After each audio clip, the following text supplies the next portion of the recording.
لك والملك لا شريك لك. الحمد للہ رب العالمین والصلاة والسلام علی سید الانبیاء والمرسلین اما بعد فاعوذ باللہ من الشیطان الرجیم بسم اللہ الرحمن الرحیم. پچھلے پروگرام میں نے کچھ ضروری چیزیں آپ کی خدمت میں ذکر کی تھیں اور ہم یہاں تک پہنچے تھے کہ ہمیں کچھ ساز و سامان اپنے ساتھ احتیاط کے ساتھ رکھنا ہوگا، اور اس کے آخر میں نے گزارش کی تھی کہ کچھ تربیت بھی ہماری ہونی چاہیے، مسائل کے اعتبار سے بھی ہوں، کوئی نشستیں وغیرہ ہو رہی ہیں اس کو آپ اٹینڈ کریں، یا جیسے آپ ہمارے یہ پروگرام دیکھیں، اور اسی طریقے سے اپنی باطنی تربیت کا اہتمام. اپنے بچوں کو اگر لے جا رہے ہیں تو ان کو پہلے سمجھا کر لے کے جائیں کہ بیٹا وہاں کسی چیز پہ تنقید نہیں کرنی ہے. مکہ اللہ کی رحمت کا مقام ہے اور مدینہ منورہ میرے آقا صلی اللہ علیہ وسلم کا جائے ہجرت ہے. ان دونوں مقامات پہ ادب ہے، احترام ہے. گھر والوں کا ذہن بنا کر جائیں کہ ہم وہاں آرام کرنے نہیں جا رہے، آسائشوں کے حصول کے نہیں جا رہے، بلکہ وہ تو سمجھ لیں ایک اپنے نفس کے ساتھ جہاد ہے. یہ بہت ضروری ہے تاکہ وہاں جا کے بالکل صبر و تحمل، اور گھر کے سرپرست کو خاص طور پر تحمل کا مظاہرہ کرنا چاہیے. ابا ہی غصیلے ہوں تو پھر وہی چیزیں بچوں کے اندر بھی منتقل ہوتی ہیں اور ثواب کے ضائع ہونے کا اندیشہ ہے، اور ہو سکتا ہے کہ ہم گناہ گار بھی ہو جائیں. اب جب یہ حج کے لیے روانہ ہوتے ہیں تو یہ کچھ ضروری اقدامات کرنا بہتر ہوتا ہے کہ مثال کے طور پہ اگر آپ کسی سے ناراض ہیں اور دنیاوی وجوہات کی بنا پہ ہیں، ناراضگی ختم کر دیں. کوئی امانت آپ کے پاس ہے تو دے دیں، ہو سکتا ہے واپس آنے کا موقع نہ ملے. اگر قرضہ ہے تو قرضہ لوٹا دیں. بعض لوگوں میں حیرت زدہ رہ جاتا ہوں کہ قرض ادا نہیں کرتے حج کر رہے ہیں، قرضے ادا نہیں کرتے، بیچارہ سامنے والا اپنے قرض کا متمنی ہے اور عمرے کر رہے ہیں، تو فوراً سے پیشتر ان چیزوں کو دیں. رشتہ داروں سے معذرت کر لیں، مل کر جائیں، سب کی دعائیں لیں. اور اچھی طرح یاد رکھیں کہ اگر آپ نفل حج کرنا چاہتے ہیں تو ماں باپ کی اجازت ضروری ہے، لیکن اگر فرض حج کرنا چاہتے ہیں تو ماں باپ کی اجازت مستحب ہے، یعنی لیں گے تو ثواب ملے گا. اگر وہ نہ بھی دیں، بہرحال آپ کو فرض حج تو کرنا ہے، یہ ماں باپ کی نافرمانی نہیں کہلائے گی، آپ گناہ گار نہیں ہوں گے، جانا ہی ہوگا. لیکن اپنے ماں باپ سے پرمیشن لے لیں کہ آپ اجازت دے دیں کہ میں حج کرنا چاہتا ہوں. اور یہ میں پہلے وضاحت کر چکا ہوں کہ یہ کوئی شرط نہیں ہے کہ پہلے ماں باپ کو حج کرواؤں گا پھر میں کروں گا. آپ کے پاس پیسے جمع ہیں، تمام شرائط آپ میں جمع ہیں، آپ اس انتظار میں ہیں کہ مزید جمع ہو تو ماں باپ کو پہلے حج کرواؤں. جتنی آپ تاخیر کرتے رہیں گے گناہ گار ہوں گے. اس لیے اگر آپ کے پاس پیسے جمع ہیں تو فوراً آپ کو حج کرنی چاہیے. اس کے علاوہ یہ آپ اپنے جو بھی معلم ہیں، جو بھی ایجنٹ حضرات ہیں، جو بھی گورنمنٹ کے آپ کو لے کے جا رہے ہیں، ان لوگوں سے اچھی طریقے سے تمام معلومات حاصل کر لیں. کہ مثلا جیسے ہمارے یہاں سے حاجی کیمپ کے اندر جا کر سامان وغیرہ جمع کروانا ہوتا ہے، وہاں سے ایئرپورٹ پہ پہنچتا ہے، اس کے لیے 7-8 گھنٹے پہلے آپ کو جانا پڑتا ہے وہاں پر. اگر آپ ڈائریکٹ بھی ایئرپورٹ پہ جانا چاہیں تو کم از کم 2-3 گھنٹے کے مارجن سے آپ کو پہنچنا چاہیے، 2-3 گھنٹے پہلے. رش بہت زیادہ ہوتا ہے، اور اچھی طریقے سے ان سے معلوم کر لیں کہ کیا کیا جدہ ایئرپورٹ پہ اتر کے ریکوائرمنٹ ہے. جیسے ہیلتھ سرٹیفکیٹ خاص طور پر، پاسپورٹ ہے، ٹکٹ ہے، دیگر چیزیں ہیں، ان تمام چیزوں کا اچھی طریقے سے خیال کر لیا جائے. اب اس کے بعد یاد رکھیے کہ آپ کو احرام پہننا ہے. احرام کسے کہتے ہیں اس کی تھوڑی سی وضاحت تو میں پچھلے پروگرام میں کر چکا ہوں کہ مردوں کے لیے یا عورتوں کے لیے احرام اصل میں ایک حالت کا نام ہے کہ جب آپ عمرے کی نیت کرتے ہیں یا حج کی نیت کرتے ہیں تو جیسی آپ نیت کرتے ہیں آپ ایک حالت سے دوسری حالت میں آ جاتے ہیں جس کو حالت احرام کہتے ہیں، جو نظر تو نہیں آتی فزیکلی طور پہ، حالت احرام. اس حالت میں مردوں کے لیے لازم ہے کہ وہ 2 بغیر سلی ہوئی چادر پہنیں، جس کو ہم عرف عام میں احرام کہتے ہیں. یہ مجازن احرام ہے، احرام تو حالت کا نام ہے. یہی وجہ ہے کہ خواتین کے لیے تو کوئی ایسا فزیکلی احرام ہی نہیں ہے، وہ تو گھر کے لباس کے اندر ہی نیت کریں گی، اور ان پہ جیسی نیت کرتی ہیں ایک حالت طاری ہو جاتی ہے. تو اس لیے مرد 2 بغیر سلی چادریں پہنیں، اندر کچھ بھی نہیں پہن سکتے. ہاں بعض اوقات ایسا ہوتا ہے، ہمارے بعض بھائی بہن یہ بتاتے ہیں کہ جی پیشاب کی بیماری ہے، قطرات مسلسل آتے ہیں، تو ہم کیا کریں؟ وہ تو احرام آلودہ ہونے کا اندیشہ ہے. تو یاد رکھیں پھر اندر کوئی بغیر سلی ہوئی چیز آپ باندھ لیں، جیسے بچوں کے لنگوٹ ہوتے ہیں نا چھوٹے بچوں کے، ایسا آپ کر لیں.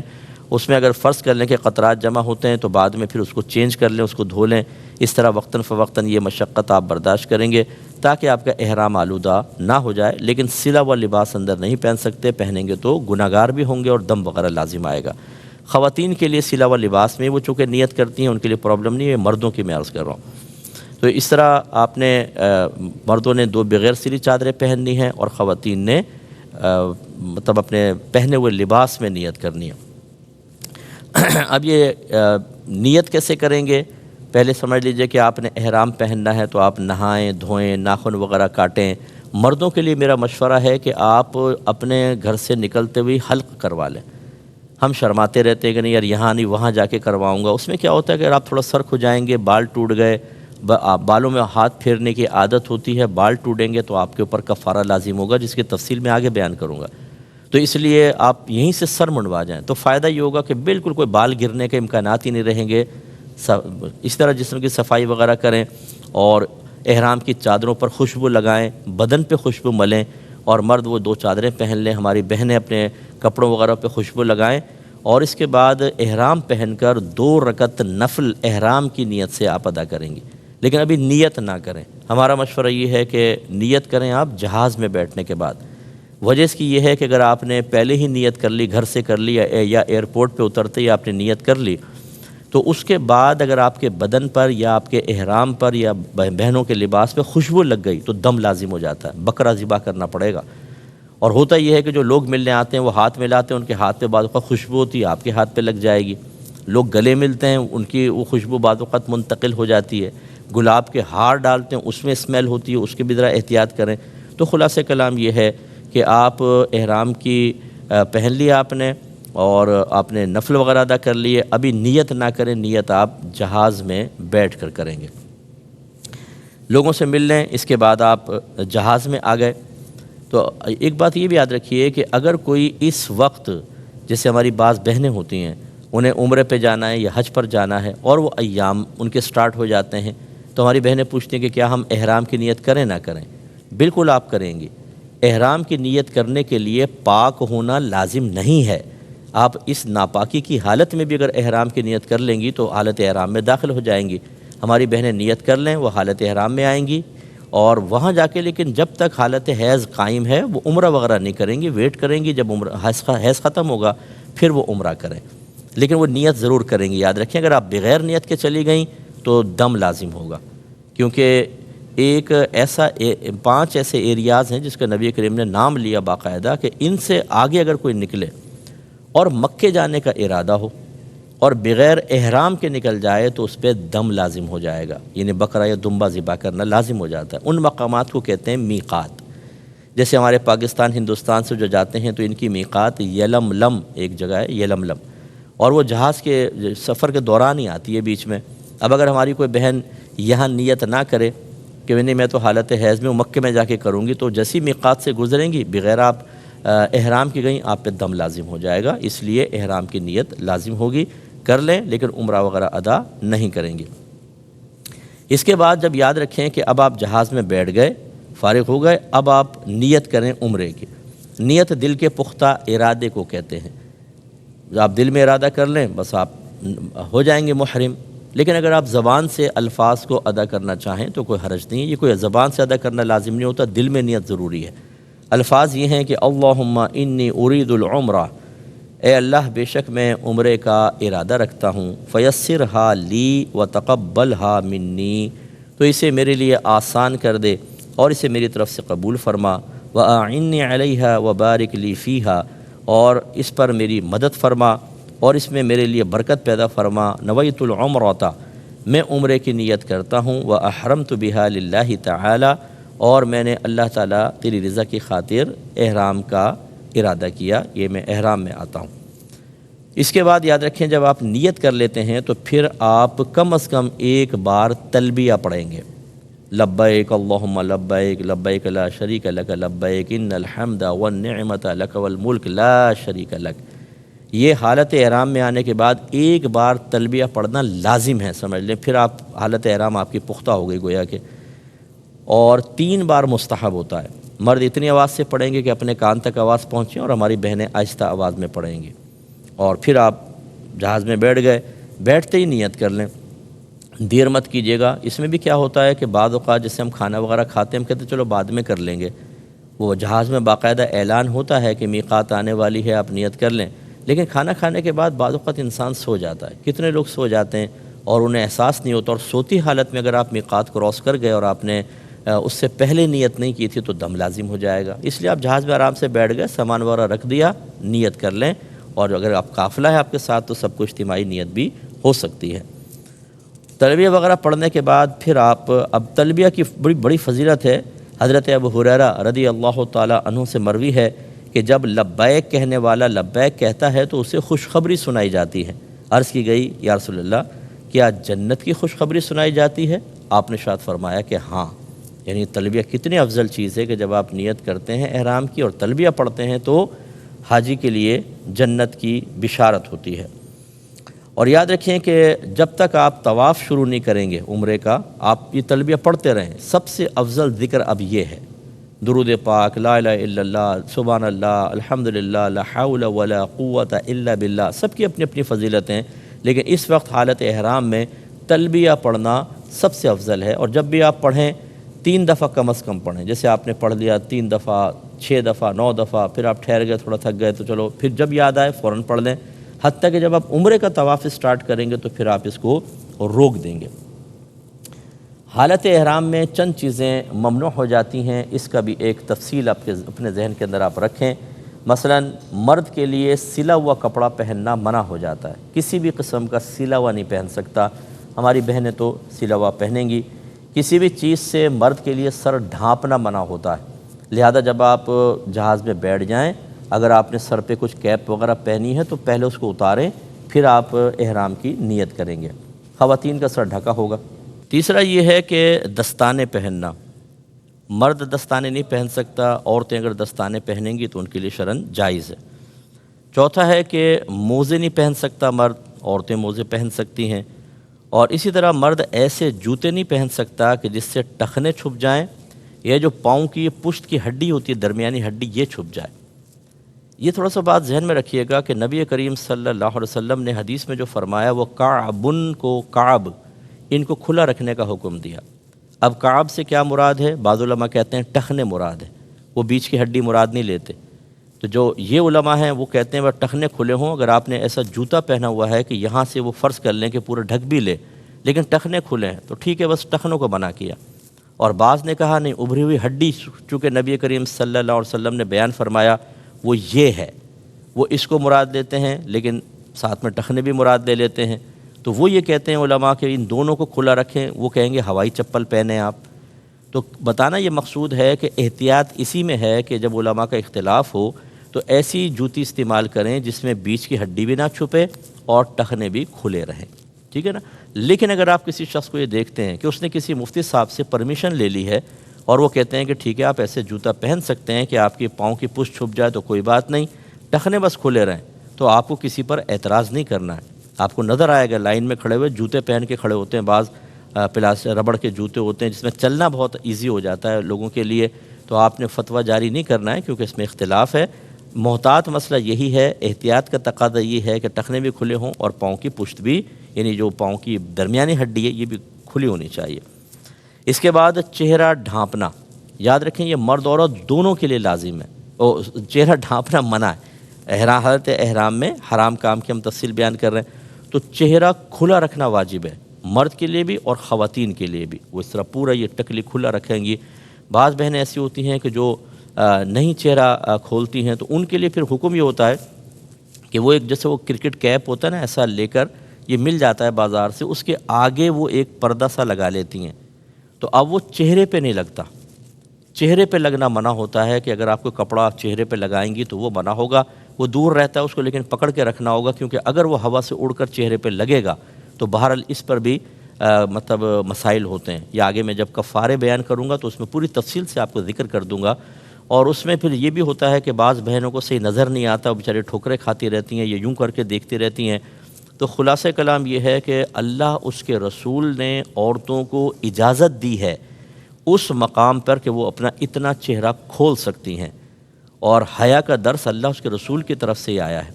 بعض حضرات جو ہیں وہ بہت ہی زیادہ اس میں مسئلے کو مطلب اس میں ایکسٹریمسٹ حد تک پہنچ جاتے ہیں، بہت ہی سخت وہ موقف اختیار کرتے ہیں، اور اس میں بہنوں کے لیے آزمائش بھی ہو جاتی ہے۔ اگر کھلا رکھنا چاہیں کوئی گناہ نہیں ہے، کھول سکتی ہیں، اور کھلا رکھنا بلکہ واجب ہے، یعنی کپڑا منہ پہ نہ لگے، تو اس کے لیے پھر وہ تو کیا، اگر زیادہ وہ ہے تو کیپ والا کریں۔ یہ بھی ہو سکتا ہے کہ آپ کوئی گتا وغیرہ ایسا رکھیں جیسے کوئی یوں کر کے سامنے رکھ لیں آپ جب باہر نکل رہی ہیں یا طواف کر رہی ہیں خاص طور پر، اب دیکھیں نا مطاف کے اندر اتنا رش ہوتا ہے کہ مرد عورت اس طریقے سے پیک چل رہے ہوتے ہیں، تو اب اس میں جسم بھی ٹچ ہو جاتا ہے، دیگر شریعت جانتی ہے، اللہ جانتے ہیں، اس کے رسول جانتے ہیں کہ کیا معاملات ہونے والے ہیں، اس کے باوجود وہاں پرمیشن دی ہے۔ مرد کو عورتوں کو حکم دیا ہے کہ اپنے نفس کو قابو میں رکھیں، نگاہوں کے قابو میں رکھیں، اور یہ ایک آزمائشی مناسک ہیں، آپ غور کریں تو نگاہوں کی بھی حفاظت کرنی ہے، جان بوجھ کے جسم ٹچ نہیں کرنا ہے، لیکن پھر بھی ہو جاتا ہے۔ تو خلاصہ کلام یہ ہے کہ ان رعایات سے اگر فائدہ اٹھایا جائے تو بہتر، ورنہ کوئی بہن پردہ کرنا چاہے تو بہرحال منع نہیں ہے، لیکن اسی احتیاط کے ساتھ کہ وہ پردہ منہ کے اوپر ٹچ نہ ہونے پائے، ورنہ اس میں کفارہ لازم ہو سکتا ہے۔ اور وہ کفارہ کیا ہے جیسے میں نے بتایا، میں آخر میں آپ کو بتاؤں گا۔ اسی طرح دیکھیں، جب آپ نے احرام کی حالت میں آنے سے پہلے آپ نے سنا کہ خوشبو آپ لگا سکتے ہیں، اپنے احرام کی چادروں پہ جتنی مرضی خوشبو لگائیں، جسم پہ لگائیں، ہاتھوں پہ لگائیں۔ اب آپ جب حالت احرام میں آئیں گے تو یہ خوشبو آپ کے لیے نقصان کا باعث نہیں ہے، کیونکہ یہ نیت سے پہلے لگائی گئی تھی، ایسی بہن ہے۔ لیکن جب آپ حالت احرام میں آ جاتے ہیں، اب آپ خوشبو کا استعمال نہیں کر سکتے۔ اگر آپ نے کوئی خوشبو لگا لی، کسی اور نے خوشبو لگا دی آپ کے، تو پھر یاد رکھیے کہ یہ حرام ہے حالت احرام میں، اور اس میں بعض صورتوں میں دم لازم ہوتا ہے، بعض صورتوں میں صدقہ فطر لازم ہوتا ہے۔ اس کا مطلب ہے آپ کو حتی الامکان احتیاط کرنی ہے۔ اسی طرح یہ چہرہ ڈھانپنے کا جو مسئلہ ہوتا ہے، ابھی ہم نے آپ کو بتایا چہرہ کھلا رکھنا واجب ہے، سوتے ہوئے بھی بڑی احتیاط کریں۔ یہ نہیں کہ آپ منہ پہ چادر یا کمبل لے کے سو جائیں اور وہ منہ کے اوپر ٹچ ہوتا رہے، تو وہ اس پہ بھی کفارے لازم ہوتے ہیں۔ چہرے گردن سے آپ اوڑھیں، ہمیشہ منہ کے اوپر نہ اوڑھیں، یہ بہت احتیاط کریں۔ اسی طریقے سے جب آپ طواف وغیرہ کر رہے ہوتے ہیں، بعض لوگ اپنا احرام ٹھیک کر رہے ہوتے ہیں تو اس میں وہ آپ کے چہرے پہ چادر لگ جاتی ہے، اس میں بھی ذرا احتیاط کریں۔ یوں ہی جب آپ اپنی چادر کا پلو سنبھال رہے ہوں تو ایسا نہ کریں کہ کسی کے منہ پہ مار دیں، آگے پیچھے ذرا خیال کریں، لوگ ہوتے ہیں، اس کی احتیاط کرنی چاہیے۔ یہ جو خالص خوشبوئیں ہوتی ہیں جیسے الائچی ہے، لونگ ہے، دار چینی، اس کو خالص کہتے ہیں، یعنی ان کے اندر کوئی آپ نے آرٹیفیشل کوئی چیز نہیں ڈالی۔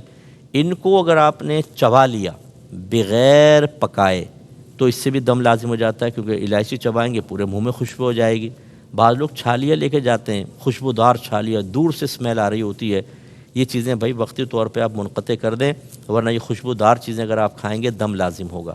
تو لیکن اگر یہ الائچی وغیرہ پکا لی گئی ہو، جیسے کوئی بریانی کھا رہے ہیں آپ یا کوئی سالن کھا رہے ہیں، اس میں کالی مرچ آ گئی، اس کے اندر الائچی، اب چاہے خوشبو بھی دے رہی ہو، پکنے کے بعد خوشبو کو فنا مانا گیا، وہ ختم ہو جاتی ہے تو وہ صحیح ہے۔ لیکن کچی کھانا، پکنے سے پہلے کھانا، یہ آپ کے اوپر دم لازم کرے گا، یعنی گویا کہ حالت احرام میں یہ منع۔ ایک مسئلہ یہ ہے کہ کسی بھی مرد کو یا عورت کو شہوت کے ساتھ چھوا، یہ بھی حالت احرام میں منع ہوتا ہے اور اس پہ کفارے وغیرہ ہوتے ہیں۔ اس لیے جو نئے کب شادی شدہ حضرات ہوتے ہیں وہ احتیاط کریں کہ ہاتھ پکڑ کے نہ چلیں، اس سے ہو سکتا ہے کہ ایسے معاملات ہو جائیں، جیسے اپنا احرام کا دامن پکڑا دیں بہن کو، وہ پیچھے پیچھے چل رہی ہوں، اس طرح کی کوئی چیز کریں۔ جسم حتی الامکان حالت احرام میں ٹچ نہیں ہونا چاہیے، ورنہ یہ بھی حرام ہے۔ اسی طرح حالت احرام میں بال یا ناخن وغیرہ نہیں کاٹ سکتے، کنگھا نہ کریں حالت احرام میں، کیونکہ اس سے بال ٹوٹیں گے، آپ گناہ گار بھی ہوں گے، اس پہ کفارہ بھی لازم ہوگا۔ اس لیے ہم نے شروع میں آپ کو مشورہ دیا تھا کہ حالت احرام میں آنے سے پہلے مرد حضرات کو چاہیے کہ سر منڈوا لیں، لیکن بہرحال بہنوں کی مجبوری ہوتی ہے، تو یہ اگر وضو کرتے ہوئے بڑی اگر آپ کے بال ٹوٹتے ہیں تو ذرا احتیاط سے مسح کریں، بہت گہرا مسح نہ کریں کہ وہ بال ہاتھ میں آتے ہیں، تو اس پر بھی کفارہ ہوتا ہے، آخر میں ہم ذکر کریں گے، تھوڑا احتیاط کیجیے گا۔ اسی طریقہ یہ ہم نے آپ کو پہلے بتا دیا، شروع میں نے بتایا کہ کسی کا آپ حالت احرام میں سر وغیرہ نہیں مونڈ سکتے، کسی کے بال نہیں کاٹ سکتے، کاٹیں گے تو کفارہ لازم ہوگا۔ لیکن جب آپ حالت احرام سے باہر نکل رہے ہوتے ہیں، جیسے آپ نے عمرہ کیا، اب آپ نے تمام مناسک کر لی، اب حلق کی باری آئی، یا آپ نے طواف یعنی مینا کے اندر آپ نے کنکری مار لی، قربانی کر لی، اس کے بعد آپ کو حلق کروانا ہوتا ہے، یہ عین جب حلق کا احرام سے باہر نکلنے کا ٹائم آئے تو محرم آپس میں ایک دوسرے کا حلق کر سکتے ہیں، بال کاٹ سکتے ہیں، جس کو قصر کہا جاتا ہے، یہ شرعاً جائز۔ لیکن اس کے علاوہ حالت احرام میں، اس احرام کی حالت سے باہر نکلنے سے پہلے کریں گے تو گناہ گار ہوں گے۔ اور اس کے علاوہ حالت احرام میں یہ جو چیزیں، بس یہ آپ ذہن میں رکھیں، اس کے علاوہ مکروہ کچھ چیزیں ہوتی ہیں کہ اس میں وہ حرام تو نہیں ہے لیکن ناپسندیدہ ہیں، جیسے جسم کا میل چھڑانا، بالوں میں کنگھی کرنا، اور اسی طرح جان بوجھ کر خوشبو سونگھنا، لگے نہیں بس دور سے لیکن سونگھ رہے ہیں، ایسا بھی نہ کریں۔ اور غلاف کعبہ کو اپنے چہرے پہ لگا لینا، یہ بھی احتیاط کریں، جب آپ وہاں دعا مانگتے تو غلاف کعبہ حالت احرام میں چہرے پہ نہ لگے۔ اسی طرح حجر اسود کو جب آپ بوسہ دیتے ہیں دور سے استلام کر لیں، بیسٹ ہے، کیونکہ لوگ اس میں عطر ڈال دیتے ہیں۔ اب جب آپ اس کو بوسہ دیتے ہیں، آپ کے ہونٹوں پہ اگر خوشبو لگ گئی، یاد رکھیں دم لازم ہو جائے گا، اس لیے اس میں بھی احتیاط کریں۔ اسی طریقے سے یہ بھی مکروہ ہے کہ آپ سوتے ہوئے اوندھے منہ لیٹ جائیں تکیے کے اوپر، بعضوں کو عادت ہوتی ہے الٹا لیٹنے کی، تو چہرہ کپڑے کے اوپر آئے گا، اس لیے اس میں احتیاط کیجیے گا۔ تو یہ چند چیزیں تھوڑی سی آپ کریں، اس کے علاوہ جو امور ہوتے ہیں سب جائز ہوتے ہیں، یہ آپ حرام اور مکروہ چیزوں کو ذرا ذہن میں رکھیے گا۔ اللہ تبارک و تعالی سے دعا ہے کہ رب کریم جو کچھ ہم نے سنا اس کو سمجھنے، اس پہ عمل پیرا ہونے کی توفیق عطا فرمائے، آمین۔ وآخر دعوانا ان الحمد للہ رب العالمین۔ لبيك اللهم لبيك لبيك لا شريك لك لبيك إن الحمد والنعمة لك والملك لا